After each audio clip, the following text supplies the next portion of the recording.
Yeah, my name is Alessio Trebbi. I performed my PhD thesis in the University of Grenoble under supervision of Professor Johan Payan and the co-supervisors Antoine Perrier and Mathieu Bailet. So everybody that is here today had to start his day with a little fight. And we had to win this little fight to be here present, sitting in this room. So the first thing that you did today was open your eyes. You were in your bed. And then right after, you had to pull yourself up from your bed. And so you had to do a little fight against the force of gravity that is pulling us down to the ground all the time. Life, since its very beginning on the planet Earth, had to fight this against the gravity because, so if you think about it, it started in the oceans where things can move around very easily, and only after a lot of effort, life manages to get outside the water in the lands. But only look at the fish, how much effort he needs to fight against the gravity. Even today, we keep fighting against the gravity. So we need to wake up from our bed, but also we have a lot of injuries that are related with the force of gravity. So just imagine like the neck pain, because our neck is compressed by our head that is pulled down to the ground. So today we're going to talk about a problem that is related with gravity. So this problem is called pressure ulcers, and we can explain it with the example of strawberries. So sometimes when you go to the supermarket, you see these strawberries, and they are all packed and they are all compressed by the force of gravity. So what you want to do basically is, as soon as you get home, at least arrange them in such a position so they are released, so they don't get this damage on their side that will make them expire very quickly. And sometimes the human body becomes so fragile, like this strawberry, that even the surface of a bed that is so compliant, but still, just the surface of a bed that is holding the body will create some injuries on the interface. And so many of you will think, how is possible this? I go to my bed every day and nothing happens. Yes, it's true, because today everybody is very young. Well, we are young and we feel immortal. But actually, this is not always the case. One day our body will become weak, will become older and older, and there are some diseases that can affect our ability to sustain this type of loads. So if we look a little bit more deeper into these pressure ulcers, we can see that they occur mainly when we are in a bedridden configuration. So we are when we have like patients that have to lie in the beds for a long period of time, and you see the regions of the pressure ulcers are really every time on the interface between the body and the bed. In particular, today we're going to focus on the heel. That is one of the regions that has one of the most high indexes of pressure ulcers. In particular, if you look at the heel, so there are different regions of the heel that are interesting. So if we look at the position that is laid on a bed, we will have the posterior part that is charged, and this will happen for a long period of time. But also we have another location that is the plantar region, that is the region that is loaded when we walk. When we stand, when we are on a wheelchair, for example, this region is also charged. And in particular, today we're going to focus on this part over here, so a little bit more related with the region subject to the gait. At this point, we're going to talk about the etiology of the pressure ulcer. So the etiology is basically how the ulcer is formed, what happens to the body, to this region, to generate a pressure ulcer. So everything starts with the pressure at the interface. So we have, as we said, we have a constant load applied on the surface.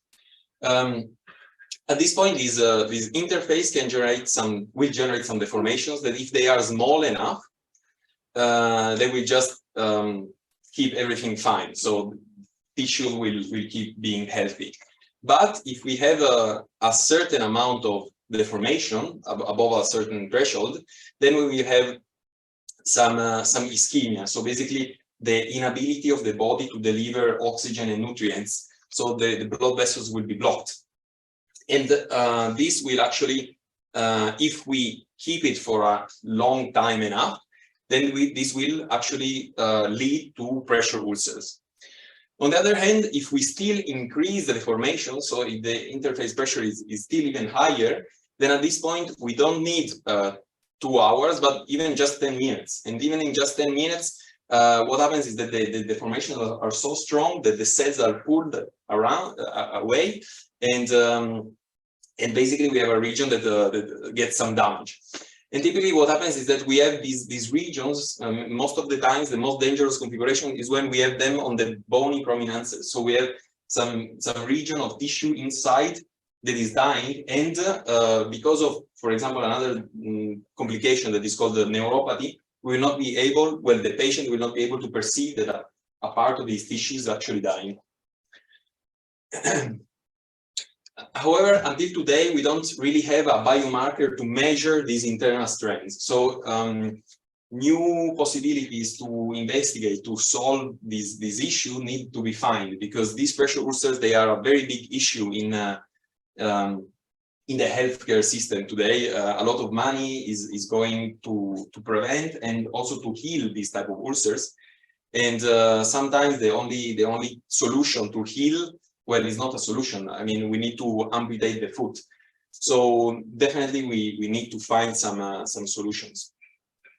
So basically, this was a little bit the problem that was presented to me when I started my PhD. So biomechanics, this was the title of the PhD, biomechanics of the foot for pressure ulcer prevention. If we look over here, there is this word biomechanics. So today we're going to focus on specifically on the part of biomechanics that is related with finite element models, and so modeling of the soft tissues.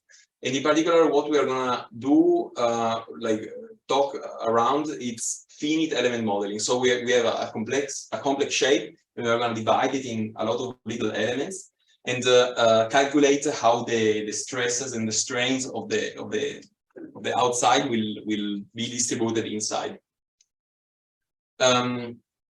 Therefore, my thesis is defined as a definition of a methodology for evaluating the strain, so key values, computed by these finite element models of the human heel for diabetic preventions. And in particular, I want to focus on the evaluating part. So how can I be sure that these models actually predict correctly the reality? This is an overview of my thesis. So we are going to start with a literature review, and then we'll go through the main experiment that I performed, and then we will start analyzing the data that we get from this experiment, and then finally we're gonna I'm gonna make my own finite model and compare it with the others in literature and compare it with the results from the experiment. So right now we're gonna focus on the literature review. Okay, so one of the most important articles that are done on this etiology of this pressure ulcers is this one. So compression-induced damage and internal tissue strains are related. So what happens over here, they took the leg of a rat and they applied an indentor, so something that is actually compressing the leg.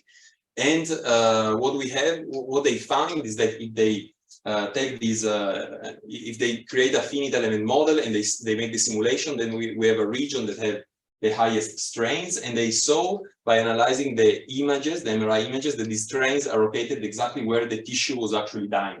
And therefore, we can see that these two quantities are related, and therefore this is really the key when we talk about strains. So strains are really the biomarker that we are looking for. We want to get more information about this. So at this point, to measure these strains, it is clear that we want these finite element models. And so right now today we have collected most of the most important people in relation with foot modeling for this pressure ulcer prevention and about this finite element modeling. And we're going to start with the lab of Amit Geffen.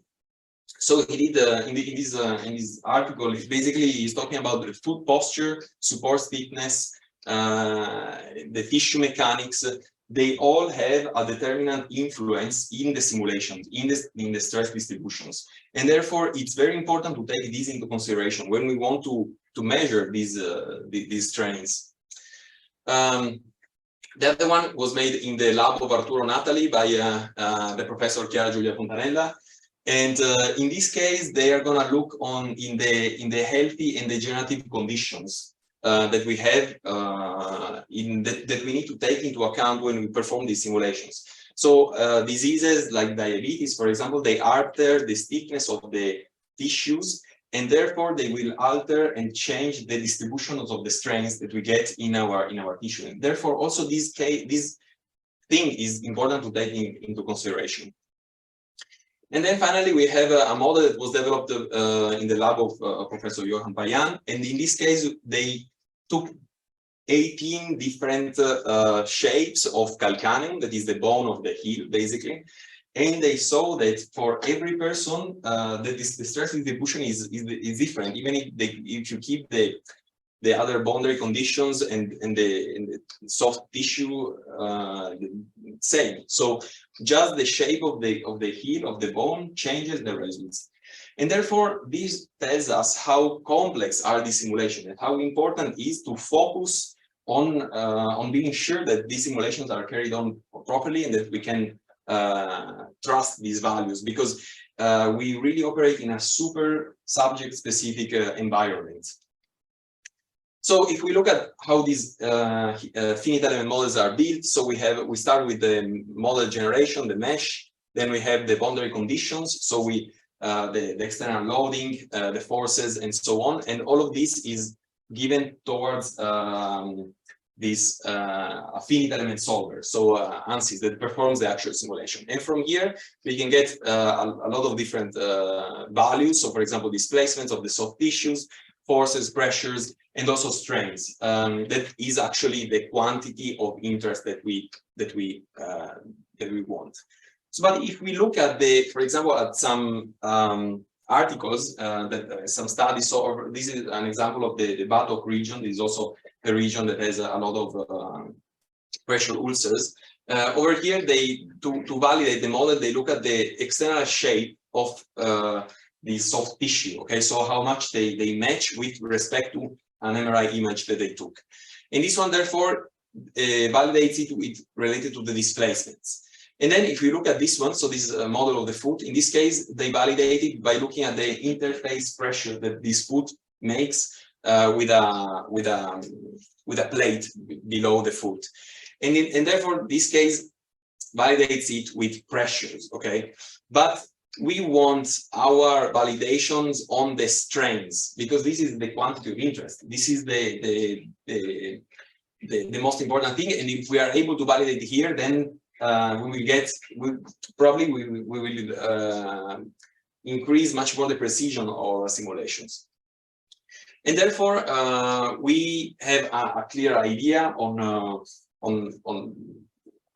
what I want to do. So basically, I'm gonna define this MRI experiment from which I want to extrapolate all the data sets that I need to validate and to create these finite element models.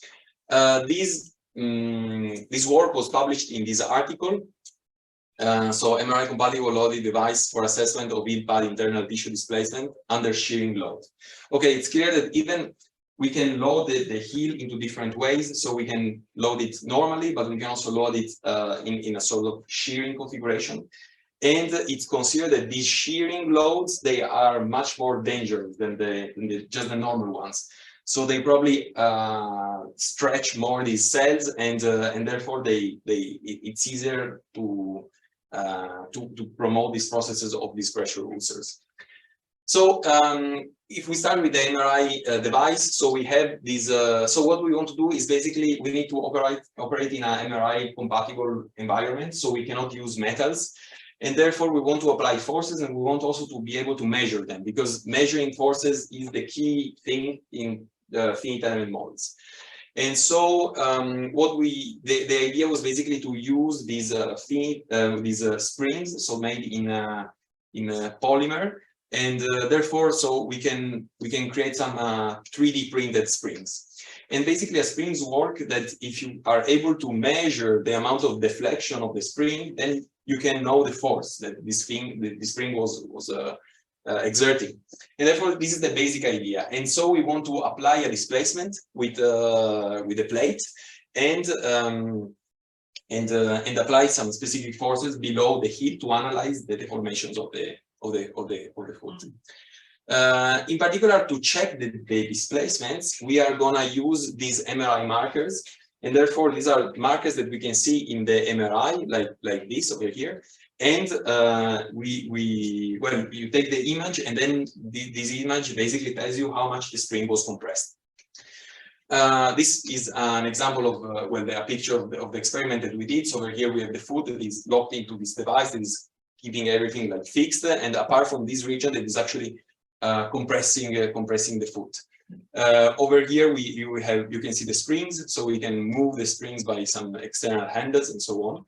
And yes, at this point, once we have done our experiment, so we are applying these normal and shearing loads. We know basically how much the springs were deflected. And therefore, a posteriori, we can reproduce basically this history, this compression history of the springs in a compression test machine. So basically, we have our deflections, and we reproduce the deflections in the compression test machine. So over here, we have the time of the experiment, and we can see that in these green regions, we were taking the image. And the blue lines, they correspond to the forces. So we have over here, we have a very high normal force, and then a lower shearing force, and then we have lower normal force, and then high shear and low shear. So we want to have this different intensity to see also the hyperelasticity of these tissues. So the results that we got, okay, so these are the images that we have got for the heel. So over here we have the heel in the unloaded configuration, and then we have the heel with this normal load, and then finally this heel also with this shearing load. It's basically this plate that is displacing in a tangent way the tissues toward the front of the foot.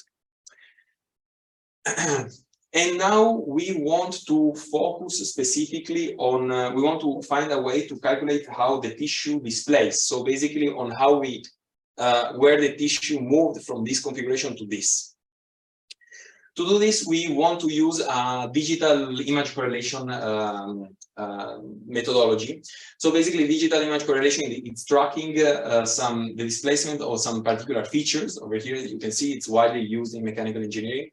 But we're going to use this methodology by using this image registration technique that is basically taking two images, so one undeformed one and a deformed one, and then finding the transformation that there is between one image and the other. And this transformation basically is the displacement field that we have from this image to this one. So every voxel, where does it go from the unloaded to the loaded?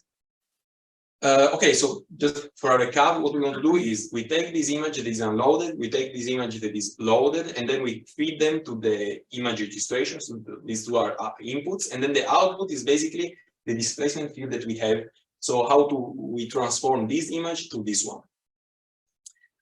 So if we look at the results that we got, so for example over here, this is the normal load, so the vertical load. So imagine like a plate that is pushing everything on the top over here. And we can see that the tissues that are below are actually compressed, and so they are moved upwards. And then if we look at the horizontal displacement, we see that the bone that is over here is actually like pushing the tissues in the front towards the front and tissues the back towards the back. But if we compare this, for example, with the shearing load, over here we have a similar configuration. So these tissues are actually moving upwards. But remember, there is also a force that is going in this direction, okay? And so basically, okay, these tissues are pulled down because they are actually, they want to go towards the front. And we can see them over here. So all these tissues are actually moving towards the front of the foot. So, so to conclude, what we can say is that so shearing and normal loads can be applied by this device that is using these MRI springs and these polymeric springs that without creating some artifacts, so evaluating in this MRI environment, but also that the imagery registration can be used to calculate these displacement maps between these images. In particular, so we see this by seeing the results that we get that are actually representing what we are expecting to see. And finally, so even just a shearing load of just 12 newtons is able to generate significant displacement in the tissue. And therefore, this tells us that we should consider these shearing loads. A limitation of this point is that we cannot measure the forces during the acquisition. So we can only reproduce a posteriori this compression history, and therefore compress, calculate the force that were applied in the experiment. Okay, so at this point we are going to focus on the data analysis. Okay, so we got this information, so we have the forces, we have the displacements, but we want to do an additional step. And so the information over here was published in this article. So MRI-based quantitative measurement of human soft tissue internal strains for pressure ulcer prevention. So we want to do an additional step. So from basically this was the image registration. We want to perform this additional step in which we are calculating these green Lagrange strains from the displacement fields. So, and in particular, so this is actually just a derivation, okay? So we have the displacement, but we want to be sure that these strains they actually are meaningful, so that they are really related with the actual strength. And so we need a way to be sure to check that these values are actually that we can trust them. So the idea is basically, so and over here I will present this solution of repetition of the measurement. So basically, if we repeat the measurement 2 times, we can see if we get converging results or not. And therefore, we start with our image registration process, and then what we want to do is to make another parallel image registration with another image. And from this one, we want to see if we see the same results that we get. And finally, compare basically the 2 results. So if we get these similar results, then this is actually telling us that we can use this technique to actually give an estimation of the internal strengths. So these are the results of this process, basically. So if we look at the normal load configuration, so the plate is just displacing vertically, we can see that, so in this graph, every point basically corresponds to a voxel. And over here, we have the strain errors that there are between the 2 measurements. And we can see that we have the highest errors are around 5%. And then over here we have the strain intensity. Okay, so these are the low intensity strains, and the more we go up, we see actually a good thing that if we see the higher are the strains, and the more we have these, the error becomes lower. And actually this is the region where we are more interested, because the higher are the strains, and the higher is the danger of a pressure ulcer occurring. If we look at the shearing load, we have an analogous situation, but there are some differences. So first of all, the errors are a bit bigger in general, and so this is like 10%. But also over here we have these. If we look at the higher strains, this region is much more wide. Okay, so over here we get some errors. The errors are higher even when we have the highest levels of strains. Okay, so finally, to conclude this work, so image registration can be used to calculate these internal strains. It's clear that the type of deformation that we have has an impact on the results, and therefore, in particular, we have that the normal load is easier to track by this image registration than the shearing load. And this is probably due to the fact that the normal load is actually clearly displacing a part of tissue, while the shearing load is just moving everything in a tangent way. So there isn't a clear sudden movement of tissue, but everything is just sliding. And finally, that image registration can be used to, well, is actually giving us all the tools that we need to compare with these results with the finite element models. So a limitation of this is that we know we did some studies, and we saw that also different body locations will affect the results in terms of this image registration. And therefore, some additional work should be done to check exactly when, where, what is the image quality that we need to completely trust this conclusion that we get. Okay, so the final part of our thesis, okay, right now we will focus on this evaluation of these finite element models. And also we are going to do some comparison with other results that we get from literature. Okay, so this work was submitted in the Journal of Biomechanics, so definition and evaluation of a finite element models of the human heel for diabetic foot ulcer prevention under shearing loads. Okay, so we start with our images, MRI images, so in particular with the unloaded configuration, and then we are going to segment it and mesh it, and so we are going to create our finite element model with the different components, biological components that we have. Then we need to basically to give these tissues some material properties, and to do this we basically we searched for some mechanical tests on this type of tissue, so one for each material, and from these we extracted some data points that are shown over here. Okay, so from these data points, then we curve fitted them with some specific laws, constitutive laws, and from this one we extracted some parameters, some values that are the one that we are implementing in our model.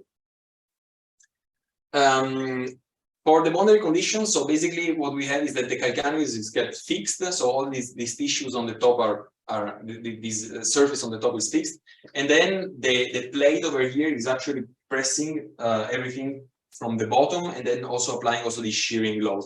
So the same configuration that we had in the MRI experiment. At this point, we have we want therefore to validate this finite element model, to evaluate it, and we propose two possibilities, so intensity of strains and location of the strains. Okay, so we're going to start with the intensity of strains, and so what we do is that we are going to consider the amount of volume that is subject to a specific amount of strain. So if you look, okay, so over here in blue we have what we got from the digital volume correlation, and in red we have what is related with the finite element modeling. So over here, so we have higher volume that is subject to a lower shearing load, and then we have a concentration of the strains, and therefore the higher strains are lower.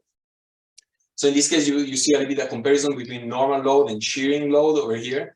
And we see that shearing loads also are producing higher shearing strains.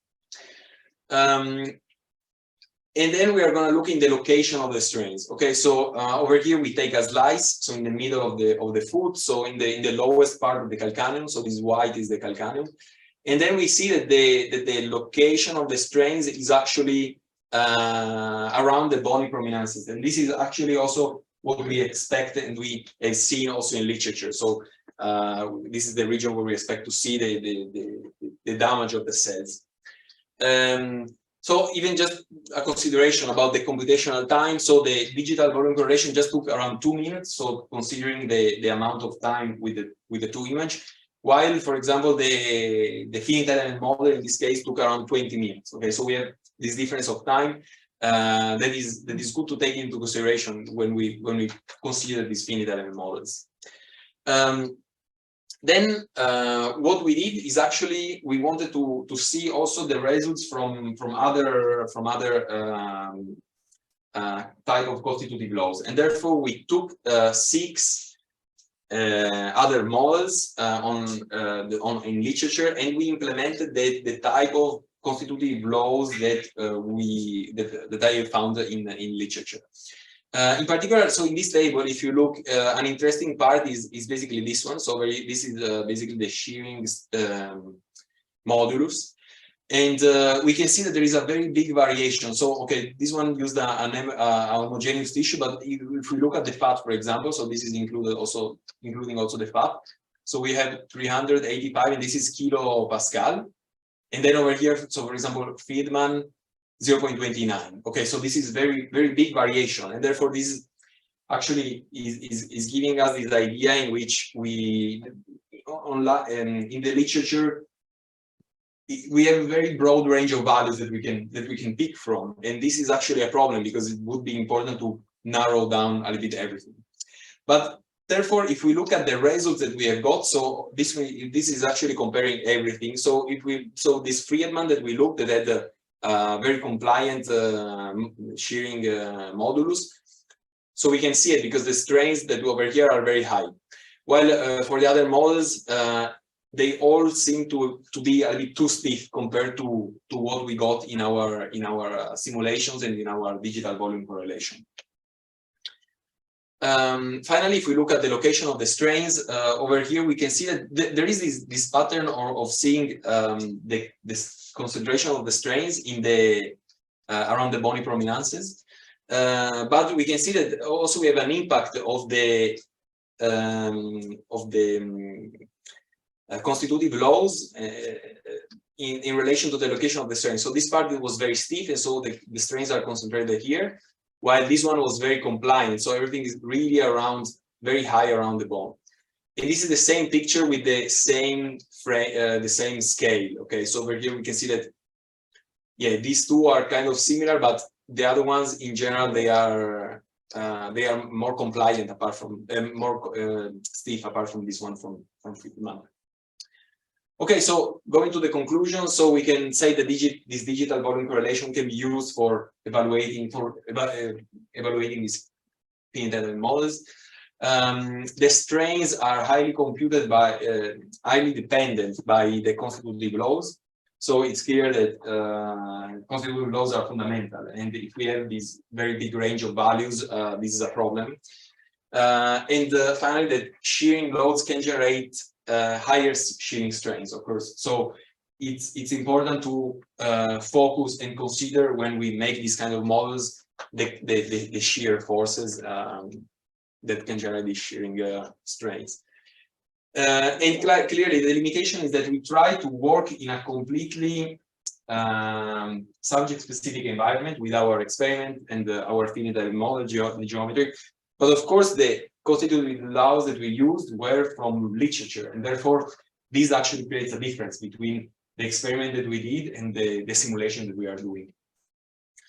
Okay, so finally, to really sum up everything, we have 3 take-home messages. So the first one is, of course, this digital volume correlation, we can use it to evaluate these models. That future work should look into the influence of this image quality when we look at this digital image correlation. So as I say, we can see some differences. It would be very nice to look into the quality of the image in relation to the errors that we can make in the estimation of the strains.